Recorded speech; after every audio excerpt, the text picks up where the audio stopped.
Hometown Ghost Stories contains serious and often distressing events and is not intended for all audiences. Viewer discretion is advised. In 1848, a man from Poughkeepsie, New York, packed up, said goodbye to his wife and kids, and headed out west in search of gold. He, along with the help of a Native American friend, discovered gold 11 years later in East California, but wasn't able to enjoy it. W.S. Bodie met his untimely demise in a town that would be named after him, a town that to this day is said to be cursed by its namesake, Bodie, California. I'm Dave Wilkins, and this is Hometown Ghost Stories, Cursed Possessions, Bodie's Curse.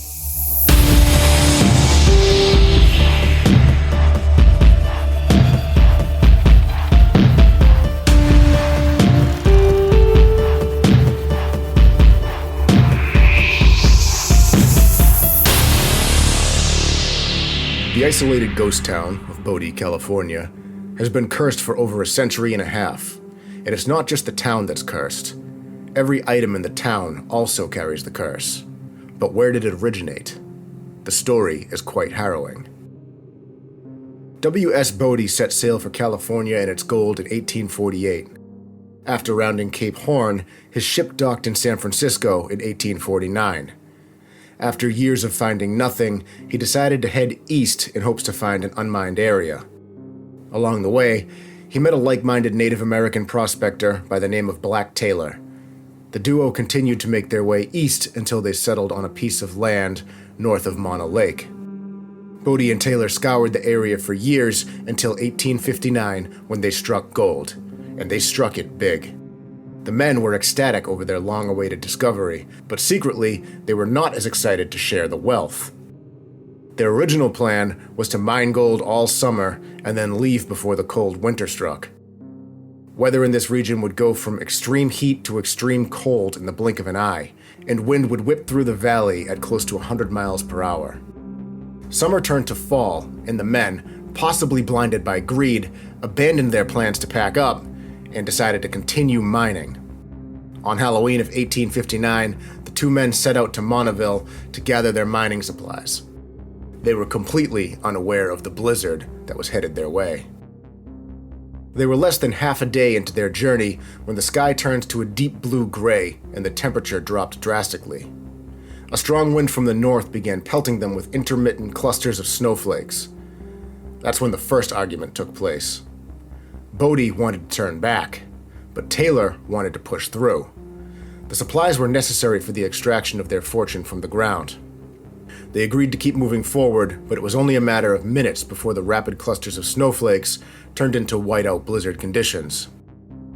The men had no choice but to turn around and start heading back towards their mining camp. The snow was blowing sideways, and they couldn't see more than 5 inches in front of their faces. Hopeless, they tried burrowing in the snow behind a tree, but the wind was blowing so hard, the attempt to avert it was futile. They had to keep moving. Getting back to camp to find shelter was paramount to their survival. They trudged on. The snow was piling up at an alarming rate, and Bodie found himself having to lift his knees up past his waist to pull free from the grasp of the wet snow. Bodie, who wasn't in particularly great shape, began following behind Taylor. Taylor noticed and made his way back to him. Bodie explained that he couldn't move his legs and wanted to lie down to regain some of his energy. Taylor tried to talk him out of it, even agreeing to carry him for as long as he could. They pushed on for a short time, and again, Bodie collapsed in the snow. This time, Taylor made his way back to him to find him in a catatonic state. Taylor covered his friend in a blanket in attempts to insulate him from the wind and made his way back towards camp, promising him that he'd come back for him. Eventually, Black Taylor made his way back to camp. He stumbled into the cabin and immediately lit a fire to warm himself. He stripped off his frozen clothes and started to prepare to head back out to find Bodie. But as he was getting suited up, he started thinking about the unlikelihood that Bodie would even still be alive. He wondered if it would be worth the risk. Eventually, he decided it wasn't. Black Taylor went to sleep in his warm bed, and W.S. Bodie froze to death less than a mile from camp. Word of Taylor and Bodie's massive discovery spread like wildfire and sparked a gold rush to the area. Taylor, the sole beneficiary of the duo's fortune, named the town Bodhi in memory of his fallen friend and business partner. But rumors started spreading of Taylor's fortune seeming a little too fortunate with the death of his business partner. Taylor stuck to his story, but the fact that he left Bodhi to die so close to camp without going back for him didn't sit well with other members of the community. And if that wasn't enough, members of Taylor's tribe were apparently not too happy with his desecration of their land in search of gold with a white man. Taylor took most of his gold and went into hiding to lay low until some of the public scrutiny died down. He laid low for a short time, but his old tribe found out where he was staying and plotted an ambush. They broke into his house one night, held him down, scalped him, decapitated him, and dismembered his body. Black Taylor was the first victim of Bodhi's curse. 20 years after Bodhi and Taylor struck gold, the town had grown to a population of 7,000 to 10,000 people and over 2,000 buildings. Bodhi's mines over the course of the next half-century produced gold and silver valued at over $85 million. As the town grew, boasting over 60 saloons, 3 opium dens, and countless brothels, its reputation grew as well, and not in a good way. Murders, shootouts, ballroom brawls, and stagecoach holdups were regular occurrences. The first signs of official decline occurred in 1912 with the printing of the last Bodhi newspaper, the Bodhi Miner. Bodhi was first described as a ghost town in 1915.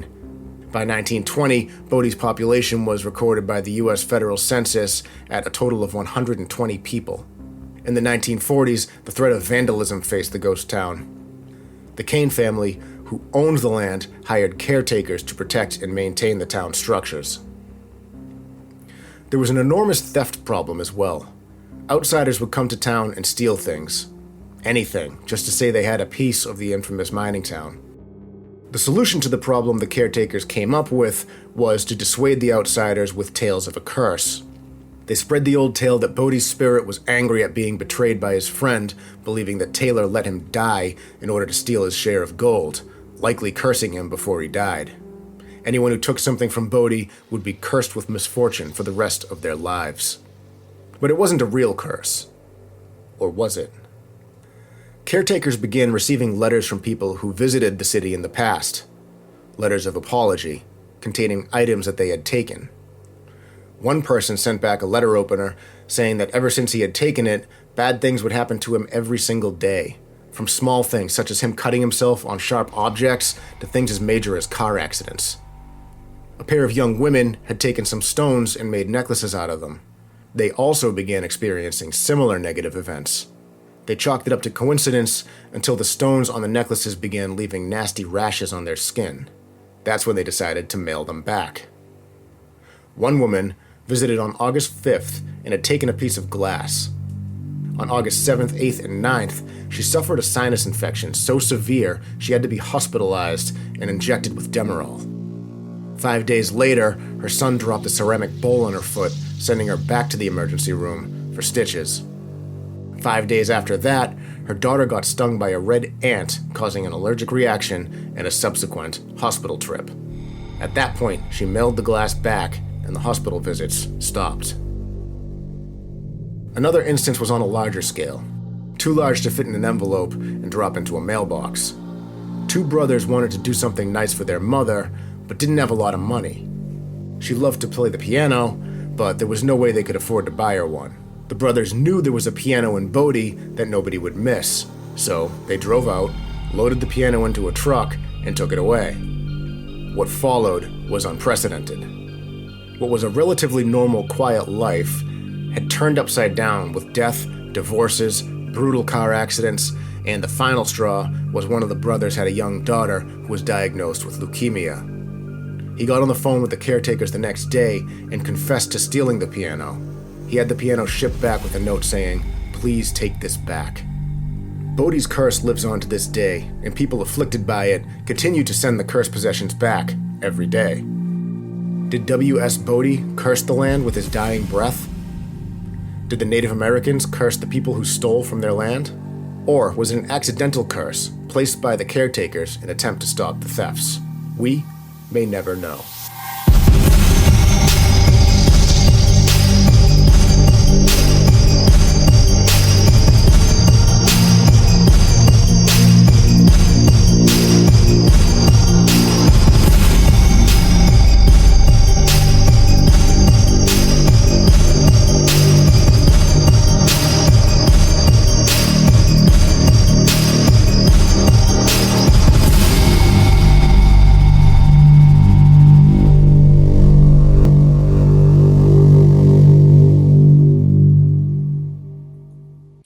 What's up, ladies and gentlemen? Welcome into Hometown Ghost Stories, Cursed Possessions. This is the tale of Bodie, the ghost town in California.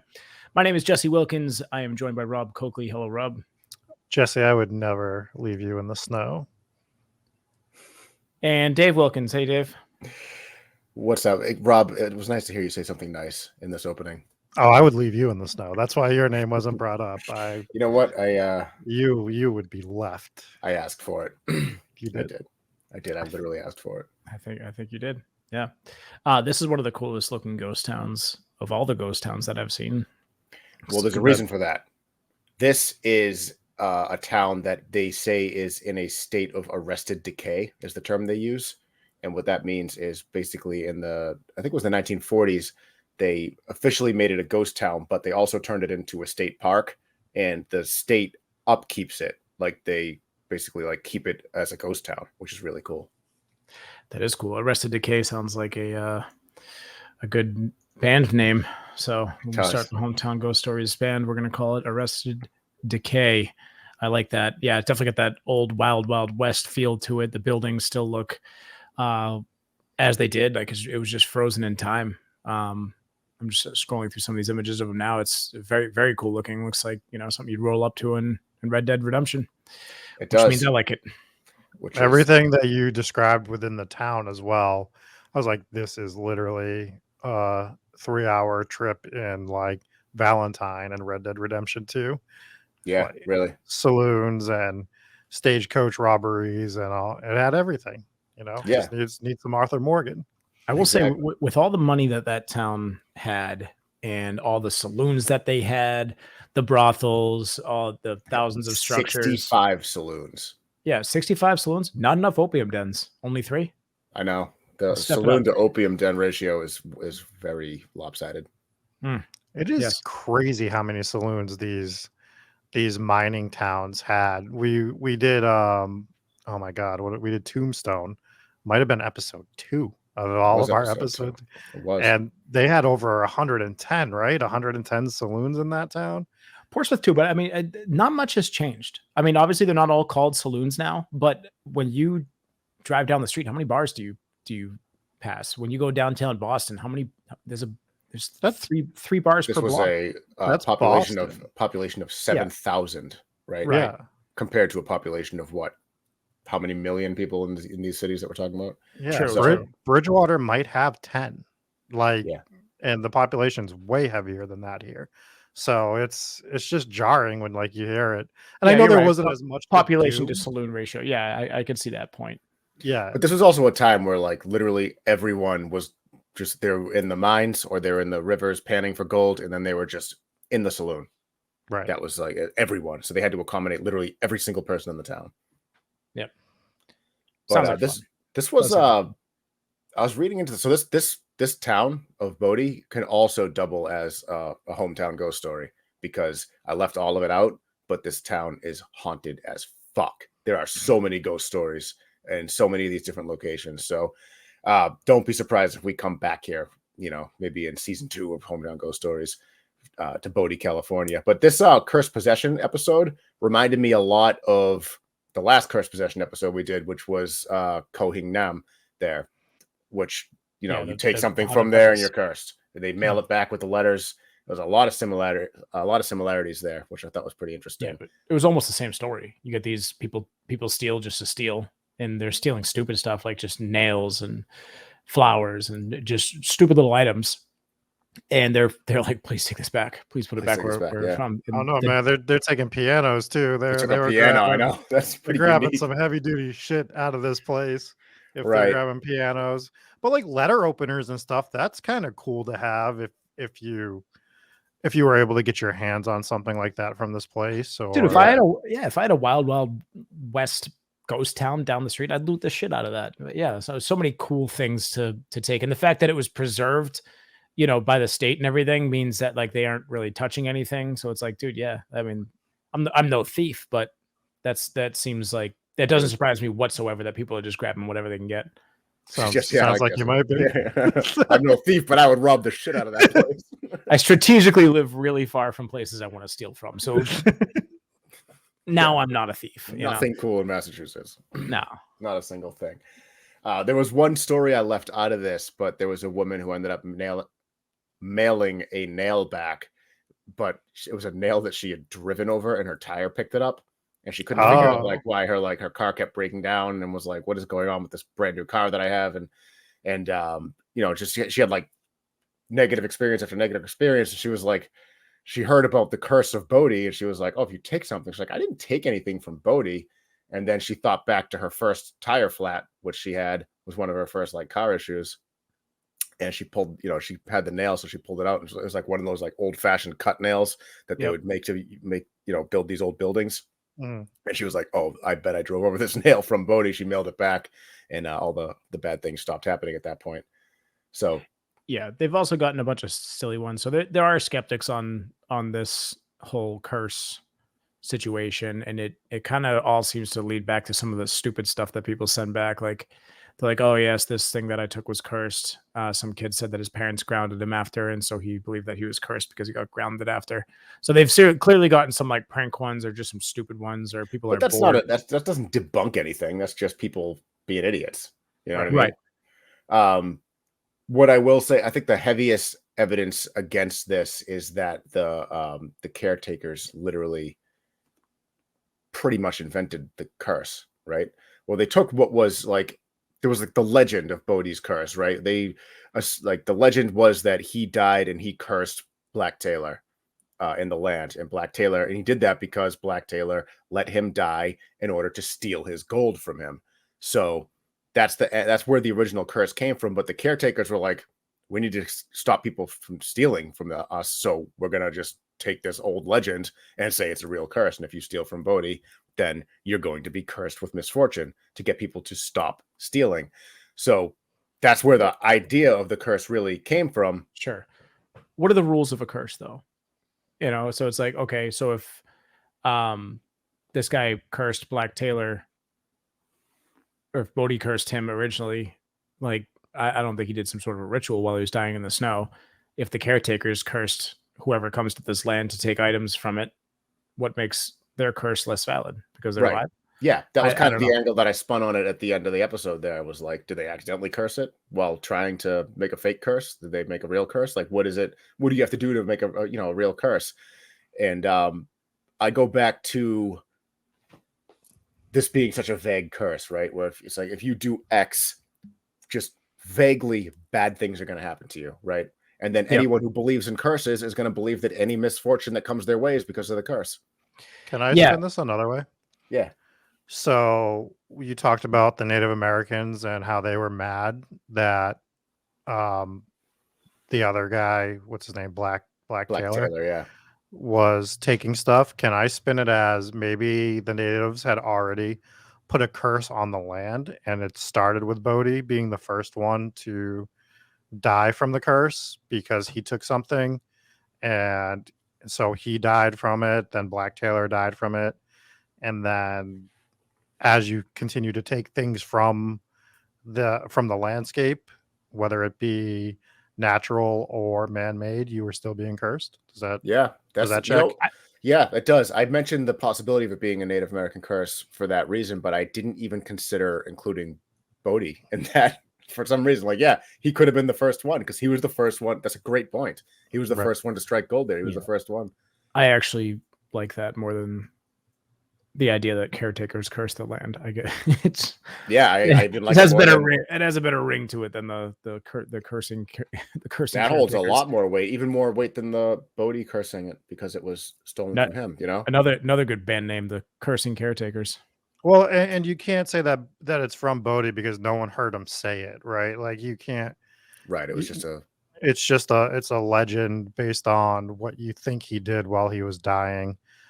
So I think that if it's anything, it's a native curse based on them being pissed that their land was being disturbed. Honestly, so that's the way I would perceive the curse. Right, and this is all right around the same time that not only was their land being disturbed and the natural resources stolen from it, it was also the land was also being stolen from the Native Americans. Mhm. So it was they had a lot to be angry about, and they were angry based on how they treated Black Taylor there. Yeah, I would say. Yeah, that didn't go so well for him. No. So this did take another turn, which was the caretakers had kind of accidentally created a problem for themselves. So yes, they created this. Maybe they created this curse to ward off people from stealing from it, but because it's a state-owned state park, if you're going to do this, when they receive these stolen items back in the mail, because they are officials of the state, they have to file a police report for every single item that they get back. So this is a whole lot of paperwork and a whole lot of extra steps that they now have to go through every single time. And now when we talked briefly about the kids who might be pranking by saying like, my parents grounded me, maybe they know that this is a huge pain in the ass for them now. And if I send them back this stupid little pebble that they may not have even gotten it from there, and that now they mail it back like, yeah, have fun with your police report for this fucking pebble, you dickheads. So the curse they created was 100% real, and that's it. They cursed themselves. They cursed themselves with a lot of extra work. So, and they have to, and you're dealing with the mailing system too. So it's like everything is marked. And I guess they say that the one thing that's in common with almost all of these letters is there's no return address, which you would understand as well. If you're admitting to a crime, you're not going to stamp your name and address on it. Right. So I guess if you did take something from Bodhi and you were looking to break your curse, do not put your return address on the letter if you don't want to deal with the legal issues, because they have to file a police report anyways. Right. Good to know. Mm-hmm. Just hypothetically speaking. Definitely hypothetically, I definitely would not steal anything from this really cool place with really cool stuff that you could steal. Yeah. But it's a good point. I mean, it seems like a dumb mistake people might make is that when you're mailing your admission of guilt back, you put your return address on it and say, oh shit. Yeah. Yep. I found the piano one like really disturbing to the point that like, the child getting leukemia and everything in between, divorces and everything. Do we think like the curse is heavier on like objects that are heavier or more like meaningful, I would say? Maybe. Yeah. I mean, it does kind of seem that way. If you look at like all of them, right? Mm-hmm. Like you had like the necklaces from the stones that would leave the nasty rash on the girl's skin. That's relatively serious, but not crazy. Or the lady who took the glass, who ended up just with the repeat hospital visits. Yeah. Or the letter opener, he kept cutting himself, which is, I think that there's, that's interesting there too. But then you scale it up, you get the piano and you get the gold, and look at the fates that those people had, right? A piano is on a much larger scale than a letter opener, a piece of glass, or a stone. And what's the even bigger scale than piano? Gold. And you have a guy freezing to death in a blizzard and a guy being dismembered by Native Americans. So not that it matters who dismembers you, like being dismembered sucks regardless. Right. Yeah. I mean, these when they return these items, like this also creates a problem because you don't know where it came from. If you just took let's say an empty glass bottle, this antique bottle or whatever, you're like, please return this. What if they don't return it to the same place? Is that going to fix your curse just because it's in the vicinity? Well, it would theoretically be part of the land again, or part of the cursed area. Right, but when you're removing something that when you touch anything in a historic place like this that's remained untouched for so long, let's just say the piano, for instance, when you remove that, you're removing that, you're changing the history of it, right? You're taking it from this, you're changing the story of this piano, and I think. I don't know if just bringing it back is gonna fix it. I think you might just be screwed. I don't know how these curses work, but I feel like just obviously the piano is a little bit easier to figure out where the hell it came from. So that was a bad example. But if you're just taking a rock, I don't think it was a bad example because you return the piano, now it's out of tune. That's right. As a piano player, my whole life, I will tell you that moving a piano will take it out of tune. So And you can't tune old pianos. They never quite get to where they're supposed to be. You can try, but it's not going to be perfect. This is all useful information regarding curses. Yeah, for when we go and don't steal this piano. That's what we have for you is information. I could say that a piano would probably be the last thing I'd steal from anywhere. Wow. You have no imagination then? I just have no desire to move a piano. Have you ever moved a piano? That sounds terrible. Yeah, it's pretty awful. Yeah. Not a great time. All right, so where do we stand on the curse? Dave, let's start with you. Your episode. Do you think it's legitimate? So my original thought on the curse was that it is, like I said with the last curse thing, it's too vague, right? And it's just by just saying misfortune with not to be redundant, just saying that unfortunate things are going to happen to you. You're going to get half the people that just attribute everything to the curse, and the other half the people say it's all coincidence. That was my thought until Rob brought up the Native American theory of like when you take something from their land, that's the curse. That's compelling. I think like if that's the angle, I think that definitely holds some weight. It was a great point. Yeah, that was kind of the twist. I'm leaning heavily on the side of probably not with this curse, but I will say that what Rob said was very interesting, and it's a cool story, very cool place. I would like to visit that and definitely not steal anything.